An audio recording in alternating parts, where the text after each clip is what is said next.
Shalom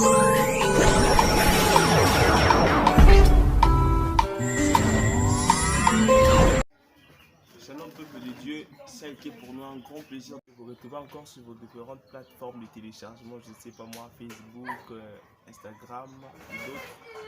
Et c'est votre humble serviteur au nom de Joël Ofembe. Comme vous le savez, comme d'habitude, je n'ai jamais été seul, je suis toujours accompagné avec l'un des serviteurs de Dieu. Et maintenant, je vous rassure déjà que les lots, vraiment un temple, l'autre, vraiment qui est lié sur le terrain. Et sans plus tarder, nous vous présenter bien invité comme d'habitude. Bonjour, pasteur David. Oui, bonjour frère Joël. Oui, nous allons bien. Je Je ne sais pas, malgré les émissions Banda confinement, Banda qui, pour la première fois, je ne sais pas si vous pouvez encore vous présenter. Oui, de se présenter, Naza Pasteur David Kabea, formateur, donc Naza Pasteur Église la perfection, ils sont juste dans l'ambre qui cesse, donc ils sont juste dans l'ambre qui cesse. Oh, les lots, c'est le terrain. Oh, les lots, c'est le terrain. Donc, Église la perfection dédiée. Et comme d'habitude, vous le savez, on commence toujours au banana, on a sigé Nabiche Lo et Sali Ketos à la Lilo. Et pasteur n'a pas fait ce terme, il y a les pasteur n'a évité sigé les noms. Oui, tous les thèmes où tous les Lilo parce qu'un vrai prédicateur a été par rapport et temps et par rapport à un message où nous avons inspiré par rapport à un moment. Donc, tous les émissions Nabiche où tout le la scène doctrine, mais les autres tous les thèmes où tous la tribulation. La tribulation, donc on dit le lot de à la tribulation. J'espère que beaucoup vous êtes nombreux en train de se questionner c'est quoi la tribulation. Et bientôt là on va te débloquer déjà pour que la tribulation déjà maman comme si que tu revends de la lélo. Et parce que je sais pas la tribulation les termes général toujours de la lélo. Oui, la tribulation les termes général mais le coup les hommes munene to banoke nango malembe na chaque émission pour tribulation zani sur la tribulation. Et maintenant on va parler maintenant sur la tribulation, je ne sais pas, et là on est inspiré. Tu étais inspiré ou je ne sais pas moi. En fait, tu as inspiré par rapport, on a dit choses, tu as inspiré par rapport, il y a tant, comme nous sommes au temps de la fête, tu as le temps où et tu as l'enlèvement de l'église. Or, après l'enlèvement, il y aura une période appelée la tribulation. Voilà pourquoi il faut que après l'enlèvement, nini que s'est passé après l'enlèvement, c'est-à-dire que la fin l'enlèvement, après l'enlèvement, marabumine que s'est passé après l'enlèvement. La période où il s'est passé après l'enlèvement, il y aura la tribulation. C'est ça la tribulation. La tribulation est une période qui va débuter juste après l'enlèvement. Après avoir été enlevé, tout va vivre sur la terre, va vivre une période appelée la tribulation. Donc par définition, la tribulation est une période pendant laquelle Dieu finira par corriger Israël et juger ceux qui vont rater l'enlèvement dans une situation difficile, dans un événement difficile, un problème grave.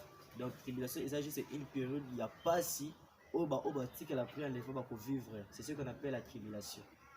Mais pasteur, pourquoi pas? Parce qu'en ce moment où tu il y a pour lancer comme message ou de dire déjà avertissement pour la banane Nzambe. On annoncer que Jésus-Christ revient bientôt au lieu de parler sur la tribulation et relaxer. Là où on a le au lieu de déjà dans le cadre de Tambouane. Oui, je pense que Jésus revient bientôt. Il y a enlèvement et il partout, mais le message vraiment la tribulation est un peu rare. C'est un peu rare. Donc, le comment dans la Bible, il faut plutôt le bilan parce que nous ne pouvons pas parler de la tribulation sans parler de l'enlèvement. Pour tout la tribulation, il faut tout le l'enlèvement. Donc, la tribulation, c'est une période où il s'est passé juste après l'enlèvement. Il faut tout le l'enlèvement, l'enlèvement. Et ce qui est sûr, c'est que les bayebi qui toujours l'enlèvement, toujours à tout bon la bitema, toujours à tout se repentir, tout bang Nzambe, afin que ça ne vienne pas que vous ayez la mission de bien enlèvement. C'est qu'enlèvement est juste un événement où il s'est passé où Jésus-Christ a posé dans la pata pour enlever biso sans pourtant avertir biso. Donc tout cause juste enlever en un clin d'œil directement tous enlever tout dans Jésus-Christ dans la pata. Où les chrétiens sont tous aux élaka, il y a un enlèvement. Maintenant après enlèvement, il y aura des gens qui vont rester après enlèvement ils appellent les chrétiens ou baotikala ou nzambe yemoko à permettre batikala qui tribulation pour prouver christianisme na bango même après avoir raté l'enlèvement. Le col comme mis na Bible et lui que tu as un droit à cause de la connaissance à koyeba ni eux que c'est passé après pendant la tribulation, c'est-à-dire ba raté l'enlèvement parce que Jésus-Christ lorsqu'il a côté qui na masumu à côté qui na péché. Alors, mamuni ba au moins appelle message nini oh il faut retenir après l'enlèvement. Donc ils agissent pour la qui ça ok parce que après l'enlèvement ils a et local boso ba chrétien ba sala isala ba luka ba sala nzambe pour ba expliquer bango ndenge yeso ayeboye ndenge Saint-Esprit eza curiosité sur na mokilité nde moni mosato kei parce que biso ba to tikali to sala ndenge nini ils appellent ba tuso bazaki ba païen. Mais après avoir raté l'enlèvement, on comprend que le message de retour à Jésus-Christ est vraiment réel. Alors, voilà pourquoi il faut déjà tout avertir dans nyonso. Toujours prêcher enlèvement, toujours prêcher puis après enlèvement, c'est ça la tribulation, que c'est passé pendant la tribulation. En fait, juste la synthèse du message que nous éviter on parle de ça, c'est ça pour nous interpeller bateau au bête la bateau et que c'est passé tout. C'est juste que autres pour nous parce que mission de ton même ça me pour nous c'est un plan naïe. Balobi bokonzi ça pour nous surtout bandimi na moto nous surtout faire attention naïe. Mais ce qu'on est au bête on a donc on croit qu'il y a encore des gens barotiques là. Oui, ce qui est sûr, ils ont na plan parce que nous sommes to vivant quand on na plan ils ont la bateau où Nzambe a destiné qui va vivre avant l'existence de Jésus-Christ comme étant un homme sur la terre. C'est le bateau où Nzambe a destiné qui va vivre après l'existence de Jésus-Christ sur la terre. L'ex biso bateau ça bateau Nzambe a destiné qui biso to vivre après Paul après Pierre. Ils ont déjà écrit. Ils ont déjà écrit. Ils appellent les gens au Nzambe à côté d'abord la tribulation. Il y a encore les gens qui ont la tribulation. Donc, tel est l'autre pays. Tout na tous agissent versé mon corps. Je pense que quelque chose là. Apocalypse chapitre 6. Apocalypse chapitre 14, Apocalypse chapitre 6, le verset 9 à 10. Quand il ouvrit le 5e sceau, j'ai vu sous l'autel les âmes de ceux qui avaient été immolés à cause de la parole de Dieu et à cause des témoignages qu'ils avaient rendus. Ils crièrent d'une voix forte en disant: jusqu'à quand, maître saint et véritable, tardes-tu à juger et à tirer vengeance de notre sang sur les habitants de la terre? Le verset 11, une robe blanche fut donnée à chacun d'eux et il leur fut dit de se tenir en repos quelque temps encore jusqu'à ce que soit complet le nombre de leurs compagnons de service et de leurs frères qui devaient être mis en mort comme eux. Vous comprenez? Donc, Bible dit que voilà, chrétien ou kukufa pour na Christ na moment tribulation. Bible dit que donc bakufa bisika bakende ko comme momo bobalila nzambe ya ko sala vengeance pour bakena na biso. Mais Bible dit nzambe répondre bango bozona okime bo patiente muke ti nombre ya batu oyo esengeli bakufa lokola bino koka o baza destiné ya ki bango pe bakufa lokola bino koka nde to ya ko sala vengeance. Les autres c'est que ça batu oyo na livre de vie na plan ya nzambe baza destiné nzambe atinda bango même après la tribulation. Donc baza destiné que il faut vivre la tribulation puis témoigner Christ même après tribulation bakufa pour na Christ. Donc voilà pourquoi il faut toyeba il y a des gens oyo nzambe otinda bango na tribulation déjà la batu oyo nzambe ko permettre bango bazala lever nzambe kota bango na sanctification na banga nzambe les autres batu tous oyo nzambe otinda bango na tribulation pour que témoigner Christ même après la tribulation. Donc par rapport à plan wana ndito wolo il faut toyeba réalité il y a pendant la tribulation makambo oyo peut se passer. Alors si je comprends bien il y a des gens baza destinés en fait. Bon wana eza mamususu oyo tolobela mais na Bible so totangi Bible déjà Bible eza livre sacré eux le biso parce que na moment de tribulation on est dans un temps difficile bato ba rolekisa wana. OK. exemple, il y a des choses horribles à l'intérieur. Est-ce que bon, je sais pas parce qu'il est écrit quelque part que Dieu a pour nous toujours le projet de bonheur et non de malheur. Et si on a cas parce que ça na mutu moko te ndenge bazolanda biso boyo oyebi ke na bato mosusu baza nde baza bongo ke peut-être soki bandeko bazolanda biso baza candidat ya bato wana mpona part na ye oyebisa ye nini na bandela question bien na lobi boye bible même eyebisi biso que Dieu a pour nous le projet de bonheur et non de malheur. Donc souhait ya nzambe ezalaki biso nyonso to tozala na siango to vivre na kimia maintenant sikoyo il est écrit comme on vient de lire bientôt là que quelque part il y a encore des gens qui sont destinés. Je ne sais pas, est-ce que ils a message à côté à bateau nini message à côté à bateau message oyo lobi lorsque tu tiens à bateau tu le baka misusu boza destiné beaucoup tali fait le nom lorsque tu tiens à bateau tu yebi tu tali sera motuke bongo la motema parce que nzamba za na besoin biso surtout to vivre na royaume c'est ça le message c'est ça le message principal. Alors lorsque tu lobela il y a des gens au bazar destiné à faire par rapport à la réalité ya commande so tu na bible au mona que bible lobi na suka ba o komona bango e komama na livre de vie te ba boka bango na faire et nous ko ba te que tozo qualifier to pe to ba motunyo surtout à côté à faire mais message au to tire devant l'église ils ont un message pour la motunyo surtout à se repentir. Alors motunyo so que se repentir tu as confirmé ma somme de par là tu comprends que yé azalaki destiné nango c'est-à-dire yé na plan ya nzambe c'est que ezalaki bongo que yé akokufaka na péché akokufaka na lisumu mais par rapport à wana mais par rapport au message to teaka totalisaka bana nzambe nyonso to bongo la motema pour que yesu alinga zonga donc to ya message moko en général. Alors ils ont ndenge muto azozwela ngo ndenge muto atamo sa vie en général mais en principe il y a encore d'autres personnes en Barotique. Et voilà par connaissance ils ont bandeko o mususu pe watika la wana la connaissance c'est la réalité muto ko boya ngo te comment mi bon la Bible. La Bible c'est comme Bible lobi que Satan côté à faire l'Apocalypse suka ba kanga diable ba kanga Christ ba ozona ba to ba travailler na Christ ba kanga bango ba ozona ba to yo ba zo qui marque de la bête ba boka bango na faire bon les qui s'amusent sur un jugement mais juste na jugement bon qui na faire nous va rejoindre ba toi qui a levé c'est-à-dire ouais les réalité il y a plein d'ingi des ali des bible lobby les amarambo o ekokoti ça c'est une prophétie qui doit s'accomplir il faut et s'accomplir au tozomona wana mais lorsque tu ya ba tu ya motu nyonso surtout bongo la motema pour que osala sauver et par la connaissance par l'enseignement il y aura des gens même ici tozoteya mais à cause de repentir et batu wana nde bango na réalité bakozala sauver te. Ok, bon, vraiment, si je suis vraiment vaste, mais j'espère qu'avec l'aide du Saint-Esprit, pour mettre un peu pour éclaircir, pour faire comprendre un peu Bandego Bajo dans la mission. Et maintenant, nous voulons juste savoir, est-ce que vous pouvez nous dire, qu'est-ce qui vous a motivé à relever la scar, la tribulation, tandis que vous avez relevé les délais?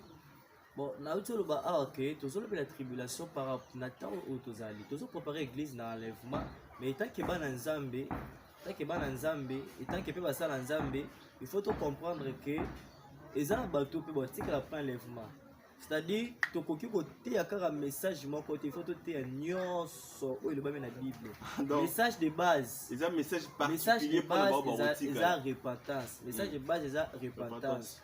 Mais il faut savoir qu'après l'enlèvement, il y aura des événements qui vont se passer. Il y aura des choses qui vont se passer. Même message au bits dans les années deux bits. Premier bits dans les années, tout le monde va en Nzambe, poto qui est dans la tribulation. Il y a des bossos. Tout le monde va en Nzambe, poto qui est dans la tribulation. Parce que dans 1 Thessaloniciens chapitre 5, le verset 9, la Bible dit car Dieu ne nous a pas destinés pour que tout vive colère. En d'autres termes, Dieu ne nous a pas destiné biso ba chrétien autorisé Jésus-Christ de temps où ça va destiné biso pour que tout qui vivre tribulation. C'est pas la contradiction. Et ça il y a une contradiction que nous Dieu ne nous a pas destiné et que nous vivre la tribulation. Biso ba c'est ça autour le message général. C'est ça. Il y aura des gens. Lorsque il y aura des gens où Nzamba pour permettre ba kende. Mais par rapport à biso ba o déjà que Jésus-Christ. C'est-à-dire quoi Nzambe asali que ton Jésus-Christ te pour tous à destiné à tribulation.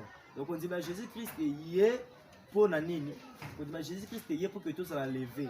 Donc tu peux cette définition de tribulation, la tribulation est une période pendant laquelle Dieu finira par corriger, on comprend par corriger ceux qui n'avaient pas attendu la parole de Dieu.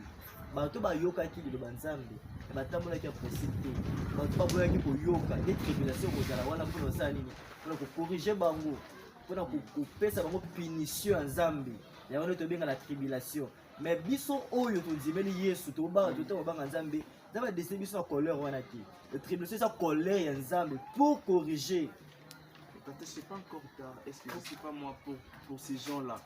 Parce que comme la Bible nous dit, Dieu nous a venez de nous dire quelque part, il est écrit que Dieu ne nous a pas destinés. 1 Thessaloniciens chapitre 5 verset 9. Oui, il avait dit quoi? 1 Thessaloniciens chapitre 5. On peut lire ça, c'est 1 Thessaloniciens.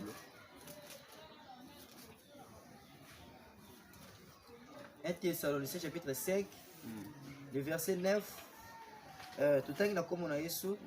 Car Dieu ne nous a pas destinés à la colère, mais à l'acquisition du salut par notre Seigneur Jésus-Christ. Amen. Donc, vraiment, c'est ça. Dieu ne nous a pas destinés à la colère. Colère, où apporte pas la zone de là, les a colère à la tribulation, les jours, la période de la colère. Où Nzambe de l'autre, Nzambe ma grâce, et pendant la tribulation, Dieu est le Dieu de la colère.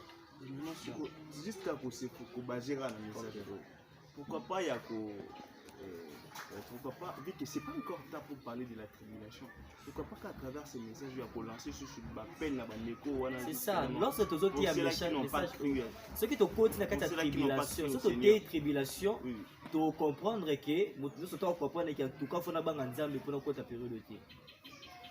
Tu dois comprendre. Parce que la période, lorsque tu as la Bible dit qui peut résister à la Kanda Nzambi. Il n'y a pas vivre serein pendant que tu as la Kanda.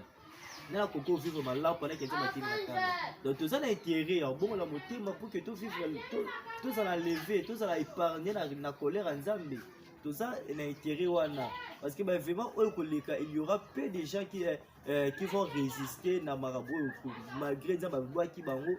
Mapesa mokili congolais et quand mukie de ba résister quand ba boya ba marque toi na ba boya ko no so toi na des ara mukie de ba résister et on a le message ezali que surtout côté na kati notre côté mais surtout qu'on a la tribulation là c'est tout le ba événement où il peut se passer et par là tu comprends que tout ça l'intérêt à cause de la lever et tu vivre colère en Zambie donc nazo profiter pour que ça la peine là-bas en Zambie en tout cas tout garder vie en combat en Zambie on va bouger vie à la sanctification va bouger vie na bango marche na bango à Christ et c'est ngeli vraiment que zonga na chemin parce que Nzambe a besoin enlever biso avant Nzambe akitakana na mokili il faut no épargner nan bana na ye a biso et par là c'est pas ko détruire mokili na kanda c'est que si vous avez besoin de vivre quand Nzambe était colère Nzambe était il faut autant que le bang Nzambe osala prier mokolo Jésus-Christ akoya osala lever c'est ça au matin au vivre enlèvement et osala épargner la colère Nzambe mais si on continue na mabe na yo yeba que ça va vraiment que se passer après enlèvement ou peut-être que supporter en côté parce que osala makasi quand Nzambe plus la colère de l'antichrist donc ils allaient vraiment passer pour n'avoir robotique à l'après l'enlèvement. Et comme le pasteur vient de dire, c'est que je peux juste ajouter qu'il est bien de faire les choses avec le temps. On peut profiter tant que nous avons un cas si on a malade et comité. Donc on peut se souvenir de la Seigneur Jésus-Christ pour avoir une vie éternelle. Donc c'est un peu ça, pasteur. Bon, je sais pas, pasteur Dalingi sur Naïba parce que comme nous vraiment vous déjà dans ce cas, aujourd'hui c'était juste l'introduction. J'espère qu'il y a un moment où ils ont allé te remettre un peu, pour éclaircir, pour en profondeur. Et pasteur, j'espère qu'en parlant de ces messages, vous étiez inspiré par Dieu. Oui, et ça, un message qui vous a inspiré par rapport à un moment où ça m'a inspiré, mais surtout toi enseigner. On selon la battante toujours les qui nous sommes déjà au temps de la fête, toujours c'est le retour à Jésus-Christ. Alors, pasteur, bon, je ne sais pas, malgré que vous étiez inspiré, mais non, est-ce que cette inspiration-là n'attend où il y a un moment où il y a sensibiliser, tout un moment où il y a un logo et il y a pas sur là. ils ont joué deux rôles, deux choses. Parce que lorsque nous prêchons la parole, nous prêchons la parole dans 4 parties. Lorsque tu as la parole, tu as premièrement la révélation, deuxièmement la connaissance, troisièmement la prophétie, quatrièmement la doctrine. Lorsque tu as la révélation, tu as la doctrine, connaissance plus à la donc tu as pour nous sensibiliser. En même temps, il faut de la connaissance. Parce que la Bible déclare mon peuple il faut de connaissance. Et ça va peut-être que c'est passé après l'enlèvement. Et on peut-être comprendre ce qui s'est passé. Alors connaissance wana parce que ça mutu autant yo qui karaki et après les femmes des ala mala moko de décision téléphone banga zambi batie peut-être bon la motema yo quitté mais jour atangi Bible Apocalypse aboyi mangoko s'est passé après l'enlèvement aboyi mango s'est passé dans la tribulation antichrist dans radio la bato bangi c'est-à-dire la connaissance est sauvaka. Lorsque tu comprends la connaissance qu'après l'enlèvement, les hommes qui s'est passé, la connaissance de la parole, où il y a protéger Bisso pour que tu gardes les décisions à Bisso, et que tu toujours en Christ pour que tu sois enlevé. Donc c'est un peu ça, et je sais pas, nous sommes arrivés vraiment à la fin. Je ne sais pas ce qu'ils ont un moment comme chantiste pour retenir un message ou les avis message. Bon, message pour tout le béla, bon, tout continue en profondeur, je pense que le béla bien à la prochaine, tout le béla tribulation et tribulation et que durer quand et que durer et que la période nini donc et que durer pendant combien des années et après ma période de la tribulation il est revenu monsieur qu'il y a après la tribulation. Parce qu'après l'enlèvement, les gens événements et que c'est passé aux églises, aux bazaki à lever, aux hommes sur la moquille, après que c'est passé, on a des tous à la connaissance, à plus tous à la averti, na comment mis la carte à Bible. Et puis il faut lever la paix, parce qu'avant de lever la tribulation, il faut lever l'enlèvement. Avant de lever l'enlèvement, il faut tout expliquer. Le message il y a 70 semaines où nous avons levé qui Daniel.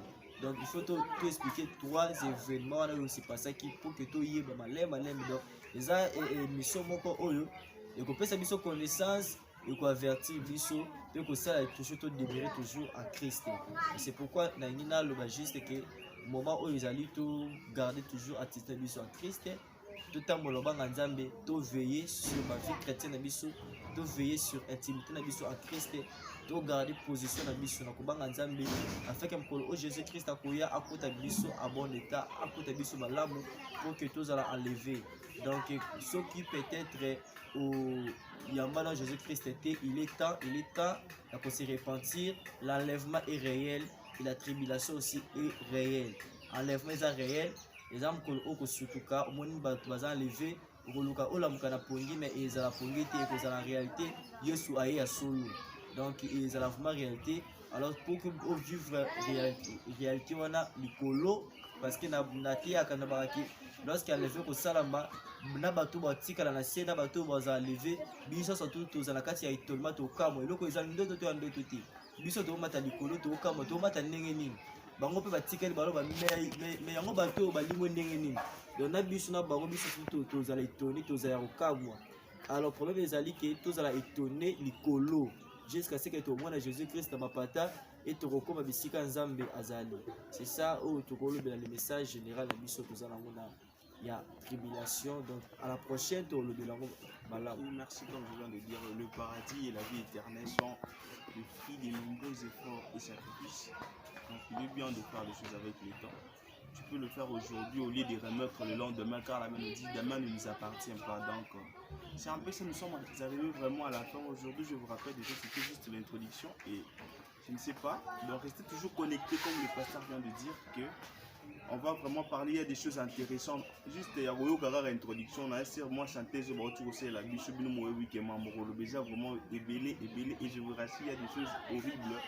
Kobanga te en étant moi na nzambe yoka se préparer yeba ndenge ya kotambola et na yebi ke na nzela na message o nzambe ko sunga biso lususu ndenge nini ya ko s'organiser ndenge nini ya ko sala lolenge ke vi na biso ezala na droiture comme nzambe ye moko alingi totambusela bomoi na biso. Restez toujours connectés sur notre chaîne Perfection TV et je salue tout le monde. Merci d'être là, merci pour votre fidélité et patience.